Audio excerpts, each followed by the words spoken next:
Hello and welcome to the Overly Animated Podcast, where we take animation seriously. I'm Beatriz Mourad, and today I'm joined by Sarah Dolman. Hello. And Delaney Stovall.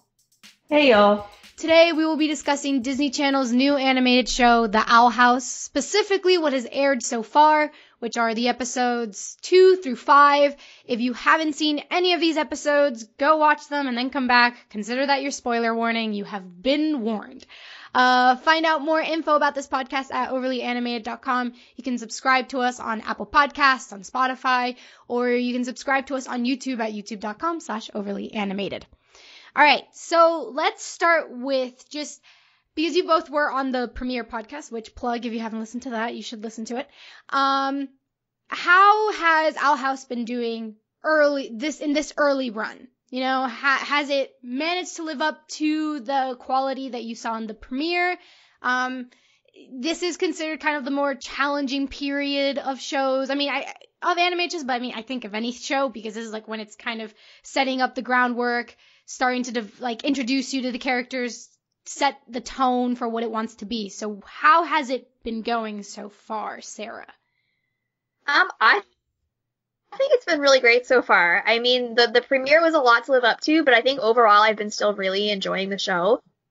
I think it's really been doing a good job of setting its tone of being kind of earnest and quirky and a lot focused on the characters, which I really like, and it's got its funny moments, and yeah, I've just been having a good time watching it. Good. Yeah, I think earnest is a very good word to describe the show. Delaney, what about you? Pretty much the same as Sarah. I really just been enjoying it. To me, I think the quality stayed the same, which to me, it's extremely high quality. So I think it's doing really well. I'm really just loving the show. And, I was a little nervous after the hype of the premiere, but I mean, really, this is just really solid, fun stuff. I think the show's not going I expected the show to go the school direction, and we're not, which I appreciate. I think we're doing some really neat stuff, and I think the show is avoiding the trap that recent Disney shows have been falling into, like Amphibia and even Gravity Falls is a bit like this. Expand on that trap. Tell me. So the trap is you just kind of have goofy nonsense for 10 episodes, and then and you kind of sprinkle plot. And then in the middle, you're like, and Star vs. Force of Evil was also like this. You start dumping plot in the middle, and then you continue, the plot gets deeper and deeper, ultimately to the season finale. But here, we're dropping this pretty early on. We're, in the first 5 episodes, there actually seems to be, darker things in place. So I think, also, it is a little bit, granted, if you think about it, this is also kind of the same place some of those shows get to, because this is a different kind of show than really what Disney and Cartoon Network and everyone's been putting out for the past several years, because this is a show that is 30 minutes. The majority of what we cover are 11-minute episodes, and there's nothing wrong with that, but it's a very different show structure. And actually, I think that's part of why this is so refreshing, is because we cover a lot of ground in these episodes. They have a lot more room to breathe. Mm-hmm. Yeah. Like an episode with, the 2 most recent episodes with Amity, those would have been a 4-episode stretch. Actually it's so hard to say, the Covention. Yeah, Convention. Covenant. Yeah, Convention. Yeah, because it's Coven and Convention. It's great. Very great pun, but that would have been 2 episodes. But I thought it worked really well as 1 episode. And granted, not that there's much difference between having a 30-minute episode and 2 11-minute episodes that are tied together, but in this case, it's not separate. These are meant to be viewed in one sitting. Gotcha. Do you have any theory as to why they decided to go from 15 to 30? Do you think that maybe they saw the kind of DreamWorks Netflix marriage that produced Voltron and She-Ra and were like, ooh, maybe we want some of that, or what? If you have, I'm not sure. Because part of it's for me, I don't have as much understanding as, I know that networks decide airing, but they don't necessarily decide episode structure. Right. Granted, I know that's also a lot of what they want is for a while. That was the thing. Cartoon Network first came out with 11-minute episodes. Right. Then everyone started doing it. And then now we're kind of doing this shift back. You're probably not wrong. It probably is influenced by DreamWorks. But then also, I don't know how much the creator had, you know, how much that came into play. Because also, Dana, she is friends with Alex Hirsch, and Gravity Falls was a 30-minute show. So, like, I don't know if maybe they thought, and Alex is on the show, and I don't know, like, what kind of interaction that had to, like, you know, the creator's vision versus what the network wanted. Okay, gotcha. Sorry, I didn't. I haven't. Sorry, apologies to all the Gravity Falls fans. I haven't really watched the show, so I assumed it was also 11-minute episodes. That's no, Gravity Falls was 30-minute episodes. Gotcha. Okay, cool. Okay, cool. Yeah, I mean, it's I'm pretty sure it was. Let me check. It's definitely, but to your point, I agree with both of you. And very, very strong opening, very strong run to these things. What of these kind of 4 episodes that we got, was there anything in particular that stood out to you, Sarah, of like, oh, like this particular moment, or just a kind of like a highlight of this kind of batch before we kind of move on to like more specific things? I think the highlight for me is whenever Luz uses magic and makes the little light ball. Oh my God. It's so powerful because she just wants it so bad, and she just makes a little drawing and her little ball of light comes up and she fills the room with lights, and it just looks so pretty and it's so touching. And yeah, I really love that, and I really am excited to see her expand her magical abilities. I was kind of surprised of how quickly that happened. And it's not a bad thing, because a lot of times people are like, oh, that happened too fast. It's not that it's a bad thing, because sometimes they really like to drag on the first spell, you know, and like, oh, how is a human gonna be able to do magic, and how is that gonna work? They're like, it's crazy how it very quickly, I can say this, but in a very Owl House way, they were just very kind of flippant where they were like, no, she figured out how to draw it, and now it's magic. Now let's keep going. Let's go. Let's establish this and let's move forward. And it was kind of refreshing in that sense. Well, yeah, I think that's part of what kind of the charm of this show is. And also, again, we were talking about the very interesting, like we talked about in our first podcast, the very interesting things the show does and the themes that they talk about. Like, something that really stuck with me was when she was talking to Amity at the end of Covention, however you say that stupid convention. Stupid word. I know it's a pun, but then it's also not a pun. It's weird. Almost as bad as Coronation. Yes, it's pretty bad. And that's a Star versus reference. It's really bad. And when she says, like, it's harder for me than it is for you, like, I have to do it a different way. It takes me longer. And, like, she can still do it, but it's not necessarily the same, except it is, like, she's making, like, because, you know, Amity, like, I'm really excited about, like, they're going to slowly become friends and then date each other, because obviously I ship Amity and Luz because they're super cute. But, you know, Amity, you know, very begrudgingly, you know, at first she's like, you know, just going to be mean, but then she's like, well, I've never, you know, a child could do that, but I've never seen anyone cast it like that. Right. So I think we're going a really interesting direction. But I did get a little bummed out at first when, you know, apparently you have to have some stupid organ to do magic. But actually, Luz can do it. She just has to do it her way. So I think, like, this kind of has this, I think this is a really, like, great message. And it's also kind of, you know, we don't generally have a lot of kind of, like,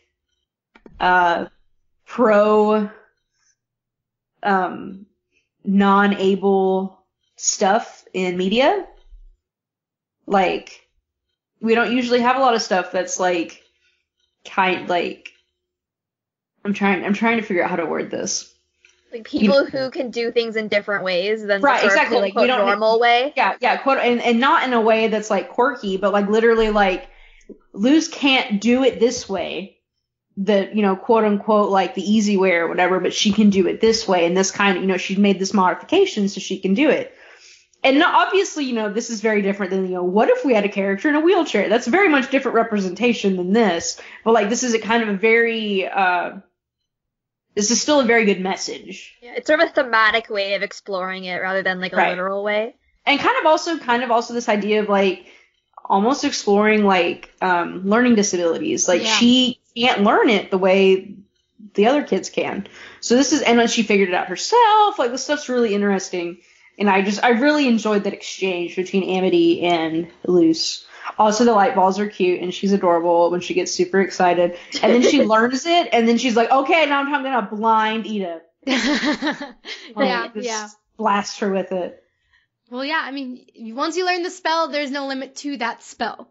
But yeah, I agree with everything you said. I mean, but is that also what stood out to you, Delaney? Was that like the big highlight, was her learning her spell? Or yeah, I think so. And then also just Luce in general, like she is such I think she's challenging Steven for the throne of purest cinnamon roll. Wow. I mean, hold on. That is an unfair We've had how many seasons of Steven? Let Luce No, that's what I'm talking about, because that's my thing. We've had so many seasons with Steven, and Steven's been through a lot. You're saying he's lost his cinnamon rollness. No. I'm not saying he's lost it. I'm just saying, like, if we're talking about, like, a character out of the gate who is, like, so pure, like, Luz is so sweet. And it's also really funny because she's, like, with Ida, and they're, like, the sketchiest, like, she is so sketchy. It's amazing. And, like, it's just so cute. Like, immediately, Luz is like, I'll be your Abomination. Also, that was great. That was some quality dumb nonsense that I enjoyed. Her pretending to be an Abomination. That was some good stuff. And then Amity being like, Abominations don't eat, like, just comes out of nowhere. It's so good. Yeah. So we've already mentioned a couple of the new characters. We've already mentioned Amity. Sarah, what are your thoughts on these, like, new characters? Because we got quite a few of them.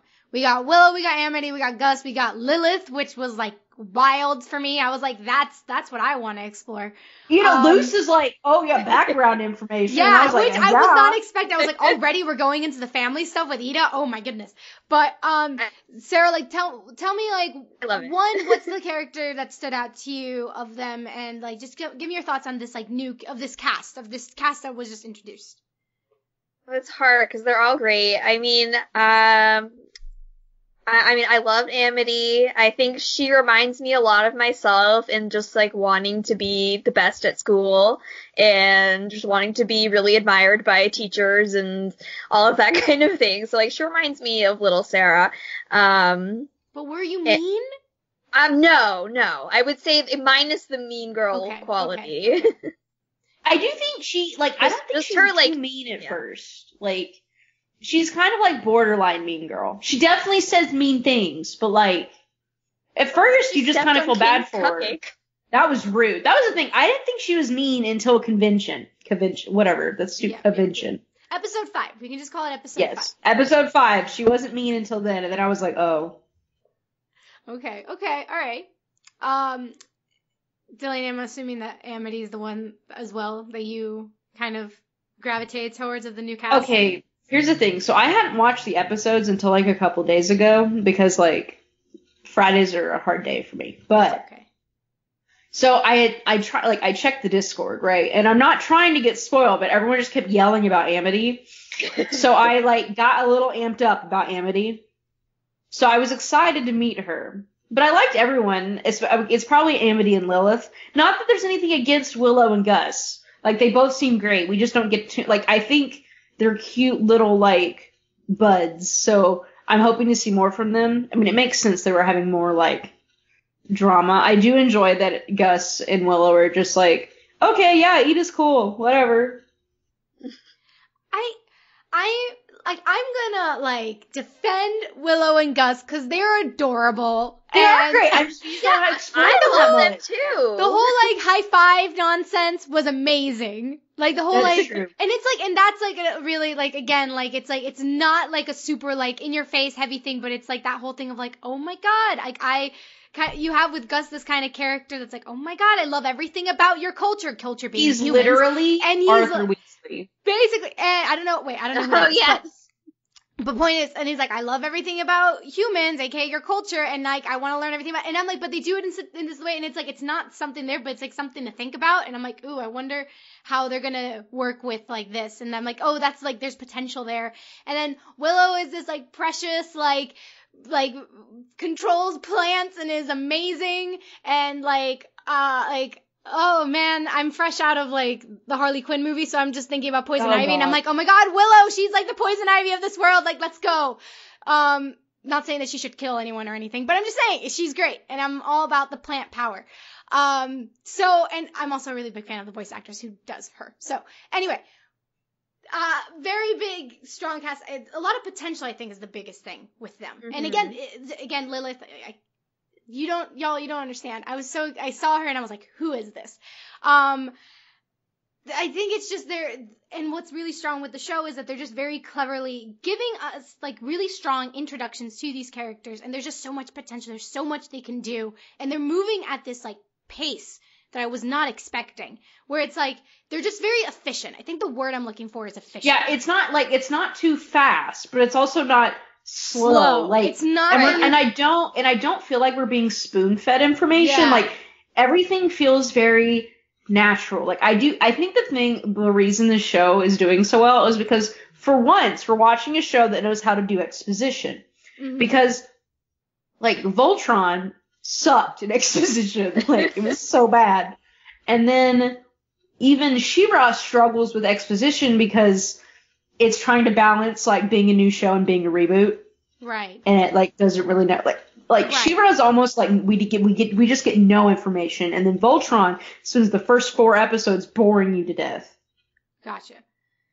Yeah. I mean, and again, both of them are reboots of sorts. They were like remakes. Right. They have like they have lore that people are familiar with from past works, whereas with this is completely fresh.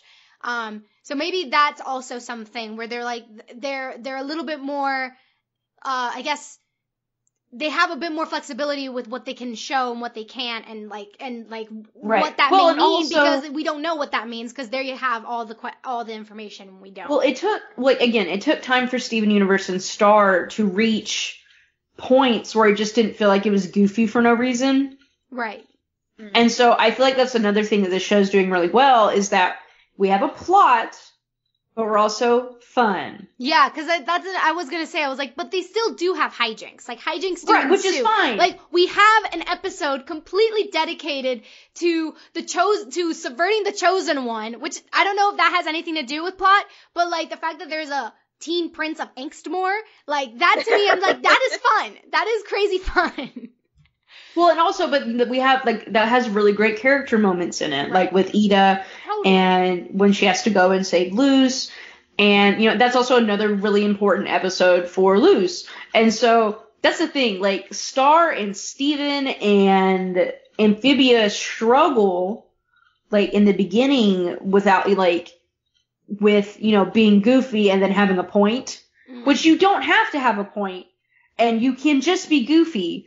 But, you know, this show is kind of the middle, which I think is why it's so impressive, because a lot of shows, especially it's hard to, you know, one, just to pitch a show where it's like, we are in a kid's show with adult themes. Like, no one is going, like, it's difficult for networks to want to show that, and we're already like, got it, let's go. Yeah, for sure.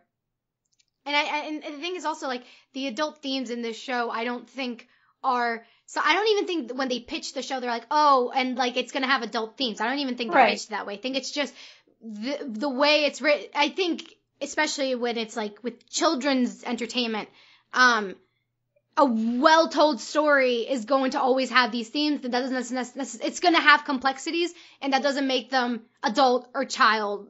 Right. You know, like, I feel like that's not necessarily like, oh, these are dark themes. It's like, I think it's just like, you know. I just meant versus, like, you know, a show that has, like, no point, or. Right. Like, it's about something, and it's more complex than maybe some other kids' shows would be. But that doesn't mean it's, like, adult themes. Right, for sure.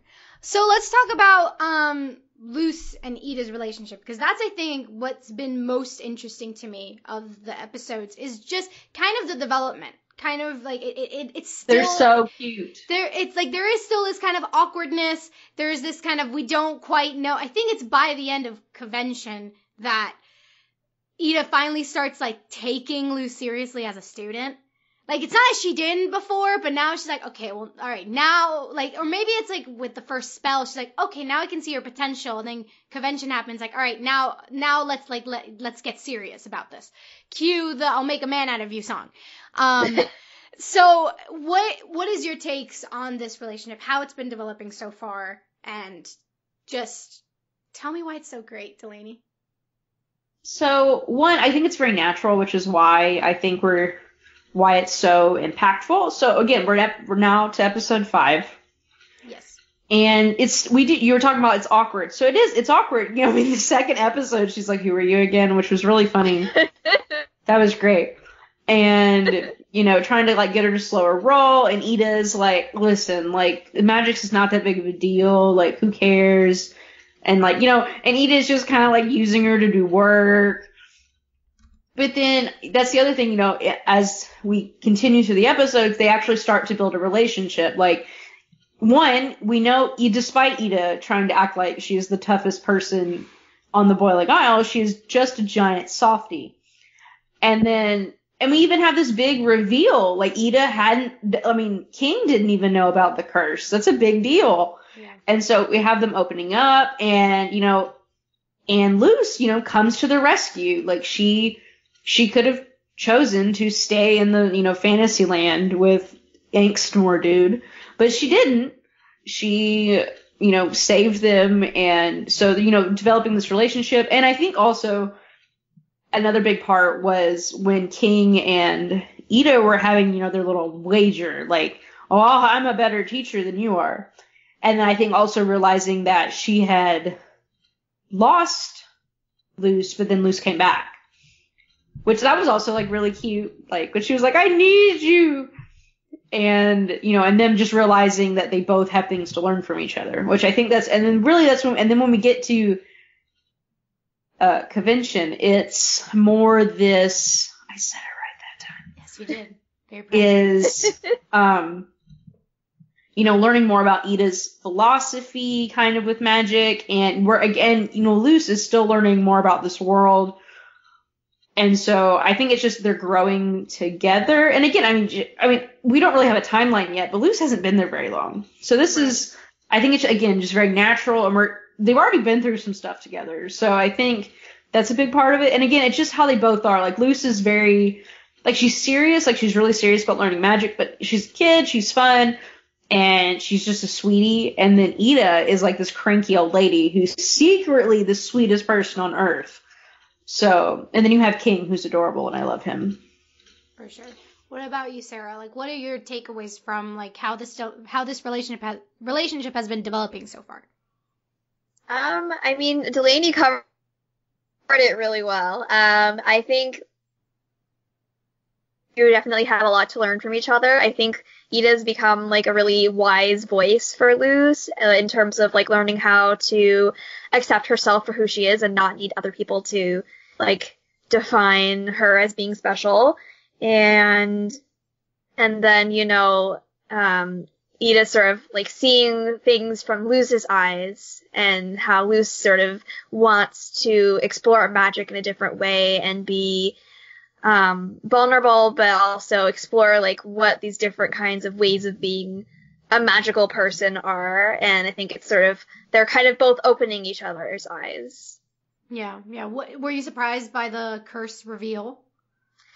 I think I wasn't surprised. I was, like, excited. I definitely think this show definitely is not at all afraid to just go there and, like we were talking about before, like, unfurl these backstories bit by bit. And, like, I think it really is it serves to sort of strengthen their relationship, them being open with each other about these secrets. No, for sure. I'm curious what the demographic is for the show, because Ida in her owl form, monster form, is terrifying. Like, if I was, like, 6, scary. If I was 6, I would have had nightmares. Like, I don't know if she's that scary, but I mean, fair. When I was 6 years old, I would have had, I think that's, like, a fair age to have nightmares about monster Ida. I was a very sensitive child, so yes, I probably would have been afraid. Well, I honestly wasn't anticipating there actually being, like, a reason she's called the Owl Lady, so that's nice that, like, there's this whole lore, which I think that's another big reason why this is, like, we're having a lot of fun with this, is, like, we're really opening up really quickly, but also, like, there's obviously a lot here. Yeah. So it's like, we're flipping through a book. And I think I love that the fact that now there's like a mystery element, because in the end of that episode, it's, who are you? Are you the person that cursed me? So now it's like, we don't know who that is. So it kind of presents this question.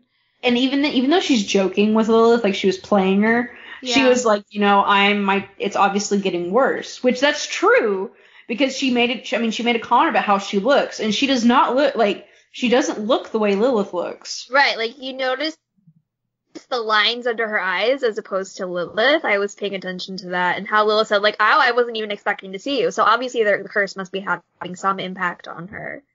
See, right. But I liked old lady Ida, so I'm just like, that's fine. Maybe no, she's like, but she's also an owl. Right. No, that's fair. Yeah, you're right. Speaking of, like, there's just so much, like, that we learn from that episode in particular with the world building. Like, with Covention, we learned so much there. Okay, we learned that there's an emperor. Like, obviously in a previous episode, we learned about the Academy of Magic, but we also learned about covens and how the magic works in this world, in the Boiling Isles, and how in covens, like, you're limited with your magic once you join one. And it's like, that was something I wasn't expecting. Yeah. Yeah, that's a very new take on or rather, something I haven't seen in recent memory. What do you guys think of, one, this world building, but two, kind of this ongoing theme where it's like, there's this kind of tension between, like, conformity and individualism that the show, since the premiere, has constantly been, like, kind of presenting to us. What are, like, your thoughts on that, Sarah? Yeah, I think it's been really interesting, because, I mean, we even see with the school where it's like, Willow was in the Abomination. Right. She couldn't do her plant spells. And so it starts clearly from a young age, sort of driving you to be in one tiny little box instead of open to doing many different things. Except, was the Emperor's Coven the one where you can do different types of magic? You could do them all. You could do them all, but, like, you have to be really special. But, like, it definitely seems like for most witches, like, you have to be sort of shuttled into this one little spot rather than, like, being able to explore different kinds of magic. And I think that's really interesting, because, we see Ida, who rejects that, and then she's, like, literally outlawed because of that. And so there's definitely a sense of, like, a lot of, like, you have to conform to our expectations of how you use magic and how you be a witch.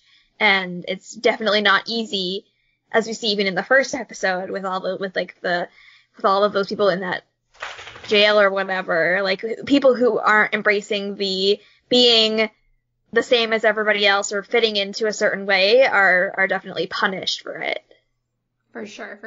But I also like there is this kind of sense of unity that does come with joining a community. Yes. And so, it's not like they say, like, oh, it's like, it's not clear cut black and white. Like, no, it's like, this is bad and this is good. There is this kind of thing. So it's like, it's a very interesting kind of,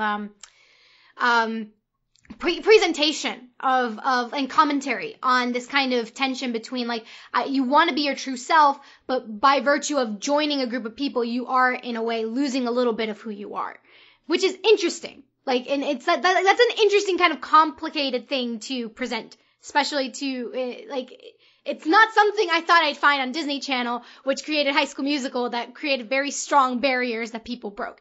But, Delaney, what are your thoughts on this kind of, like, theme that the show is presenting? Well, I think to me the most interesting thing about the theme itself isn't necessarily, like, the theme, obviously, it's a very important theme. But also it's how it's presented. Mm-hmm. Because you have Ida, who is basically, like, the literal embodiment of freedom. Right.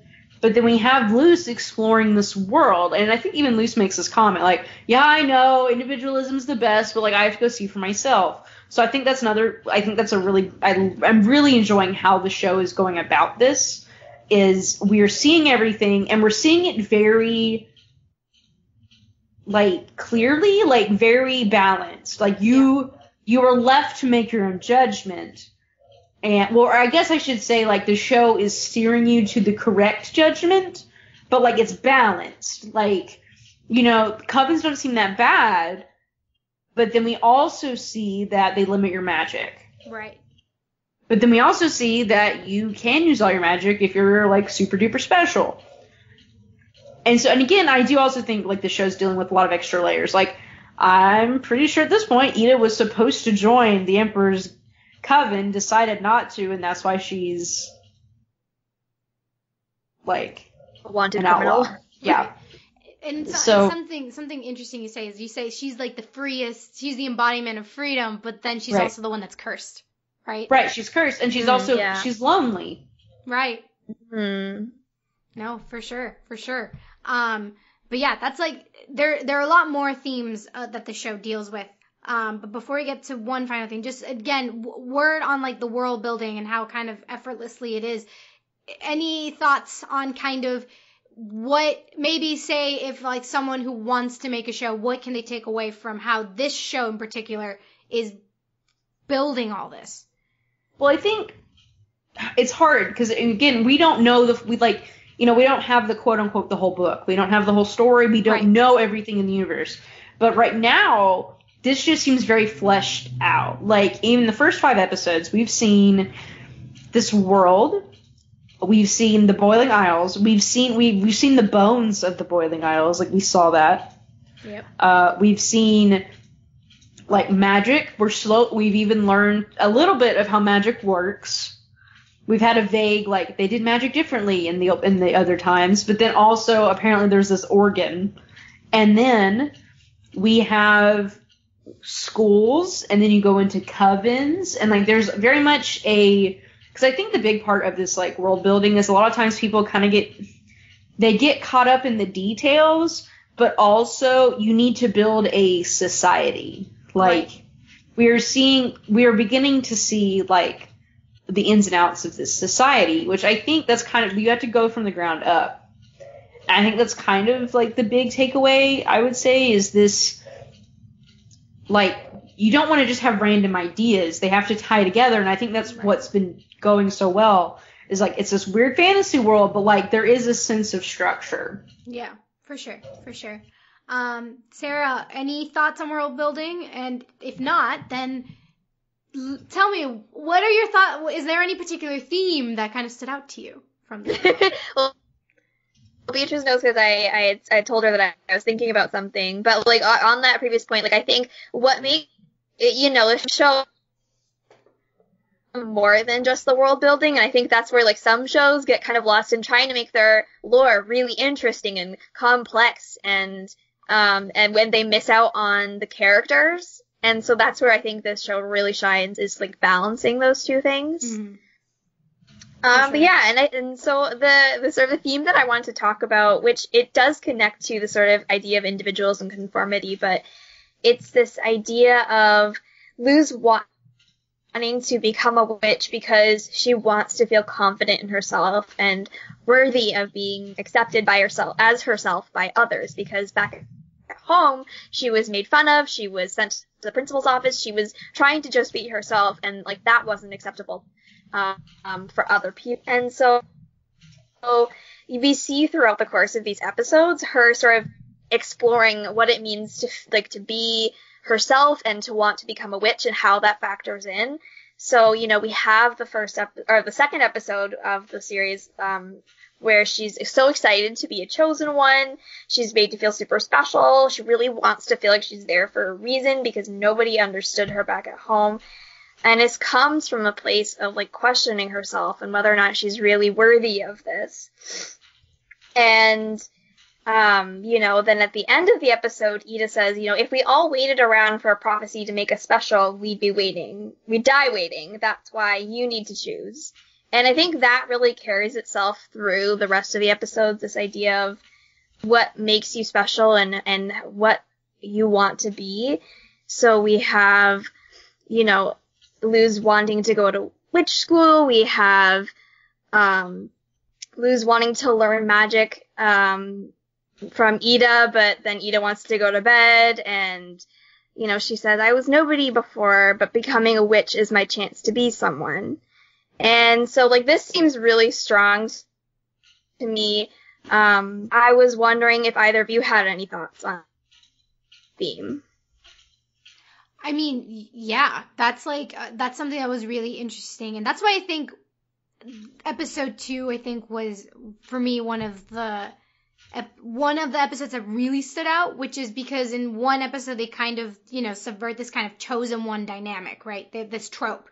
When it's kind of just like, it really kind of pushes, like, it does, like,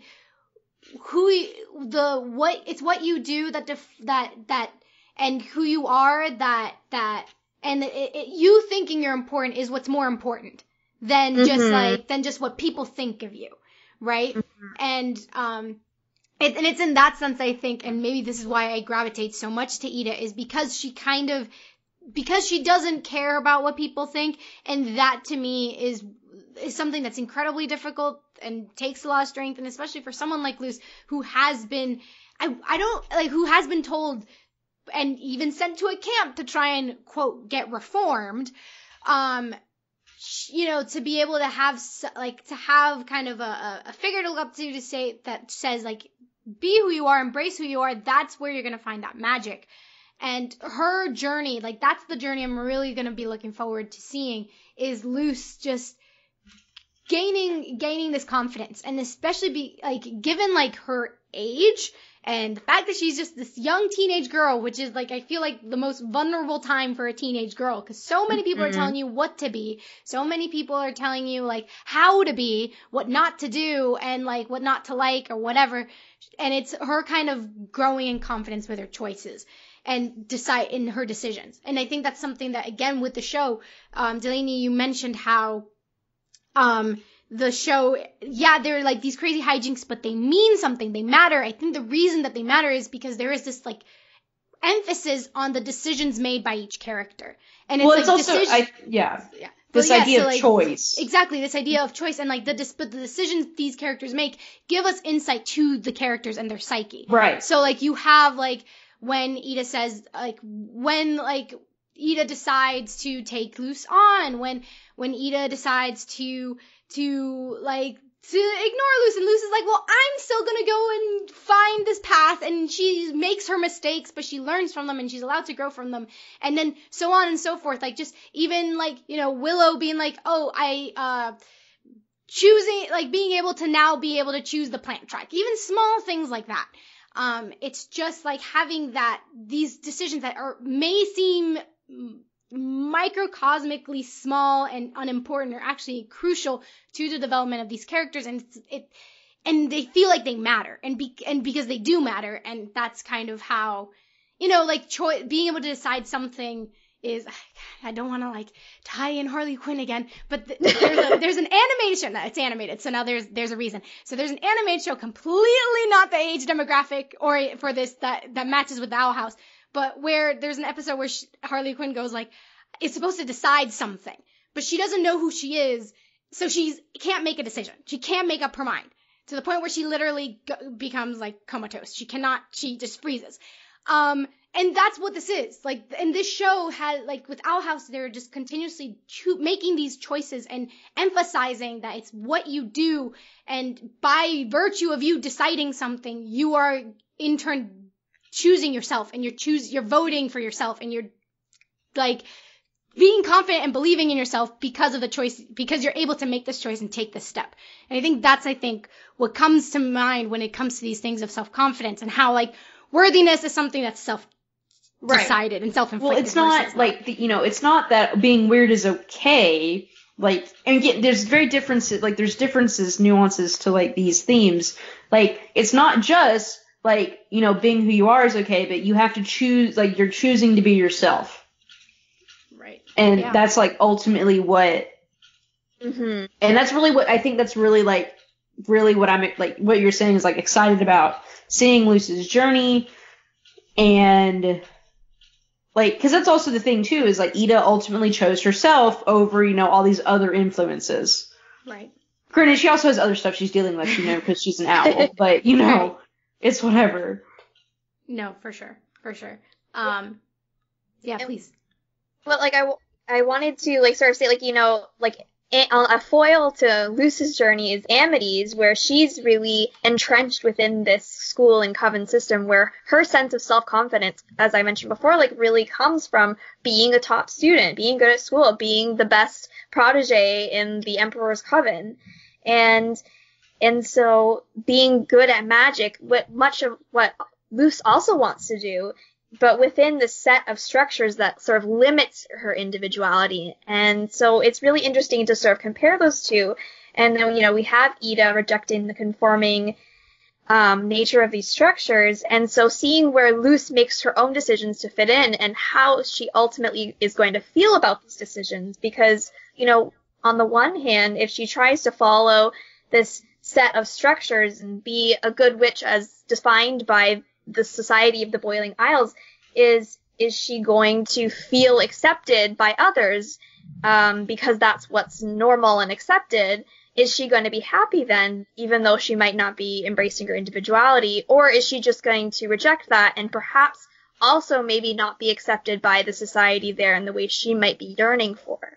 Right. No, totally. And another really interesting kind of parallel of what a potential outcome would be, just the Amity Luce relationship kind of parallels the Lilith Ida relationship, and kind of like that's one way we can end up, with one being an outlaw, the other being like the top of like one being the quintessential misfit, where the other is the quintessential golden girl, exactly. So that's like something that's like really like another kind of like that's like a parallel that I'm curious to see how that's gonna go. And I'm hoping they subvert it. Right, no, but I'm also like how them having that as seeing that outcome in front of their eyes, how they're able to like not become that. Because they're able to see it and they're like, we don't want that. That's not what we want. Well, I'm just curious, because I identify, like Sarah, very strongly with the Amity character. Like, I very much, and this is something I still struggle with, when you're not in school anymore, it's hard, when your entire life has been about school. Yeah. And being good at school. And then when you're not good at school anymore, it's really messed up for your brain. Oh, I feel you. And so I think this is an interesting thing we're going with Amity, because at first you're like, she's just a mean girl, but like that top student star meant everything to Amity. Mm-hmm. And so I'm hoping we'll get to explore that a little bit more than just her just being like the generic mean girl. No, for sure. I wonder. Yeah. Like, I wonder what would happen if Amity was allowed to embrace being totally different than, or different in some way than what. Or like, what would she like? What would she like to do? Like, what does she want to do? Ooh, idea. What if like the witch gang show up, like for a random episode, well, I don't know, random, but in a future episode, I don't know when, show up on Earth because they want to like escape the conformity of Boiling Isles, and then Luce is like, well, all right, I'm going to show you around, and then they go back. I don't know, something, just throwing potential ideas out there, kind of flip the situation for like an episode. But no, yeah, that covers basically most of what I wanted to talk about. Are there any kind of closing thoughts you have on like this run of episodes? Anything you hope to see moving forward? Anything to wrap this up? I don't know. It's just, this show is just going so well. I just want them to keep doing what they're doing. Yeah. Like, I think that's also the thing. Like this, well, obviously, like more about this Ida's curse and Luce learning magic. Like, let's learn another spell, okay? We learned one spell. It's really cool. Also, this is it reminds me a lot of Shadowhunters. I didn't watch the TV show, but I've read all the books. Like, she draws runes, basically. And so I'm excited about these spells. And, like, are we going to get her, like, a fancy notepad? Like, what are we doing? Her fancy magic notepad. Yeah, like, what are we doing? Will she get her staff? Like, I don't know. And I guess just more interaction. I don't know, like, I love Ida and King. We got a whole episode with King. That was great. Him wanting to teach her about demons. Adorable. I think he struggles, too, with his own sort of, like, wanting to be a teacher, too, in his own way. Well, I mean, it's kind of one of those things, like, they have this new person, and she's all about Ida, and he's like, but I'm cool, too. Again, some issues with confidence. King's got to deal with it, bringing it all back. Him. He wants to be worthy. He wants people to give him gifts and offerings and stuff. Yeah, the offerings, that was great. It's all connected. one final question that just came to me. Do you know how Luce was able to like see the spell thing? Was it through her phone? Was it because of light? Like, how was she able? Yeah, okay, I think exactly. So she busted her phone. Right. And I think I'm not sure if it was the video, like, it looks like it paused, like, at the perfect moment for her to see the spell. Gotcha. So it's more of like, it just flickers, I guess. It's like a thing that Yes. it's so fast that you have to stop to Yeah, stop like, the so frame. I'm wondering, like, how we're gonna, like, how this will happen again moving forward. Also, again, Luce's name means light, Yes. and she learns a light spell. Maybe that's going to be her focus. Maybe she's going to be like a light witch. She does it in the opening sequence, so it's a big deal. Yeah. It's important somehow. For sure. I just love this show. They just need to keep doing what they're doing. For sure. Sarah, any closing thoughts? Yeah, I just agree with everything Delaney said. I really just happy to see them keep doing what they're doing, building on the characters, building on the story. Like Delaney mentioned earlier, I really like the interactions between Luce and Amity. I mean, I could definitely see them becoming closer friends. Maybe more. I would love to see it too, but I thought their interactions were really strong and I'm excited to see more. But also, I think Luce and Willow were really cute together too. Yeah. Yes. It's like, I'm all for all these new characters. I just want more time with them and just to develop all of them more and to see what comes in the future. But thank you all so much for listening. You can find out all the info on this podcast at overlyanimated.com. You can join us on Discord to text chat about animation at overlyanimated.com/Discord. You can support us via Patreon at patreon.com/overlyanimated. Thanks to all our current patrons, especially our patron of the podcast, Michael, aka Wazowski. And thanks as always to our Patreon executive producers, Ryan, Steve, Alex, Beatrice, Hugh, Michael, and Needle. Thanks for listening, guys. We'll see you next time. Bye. Bye. Bye.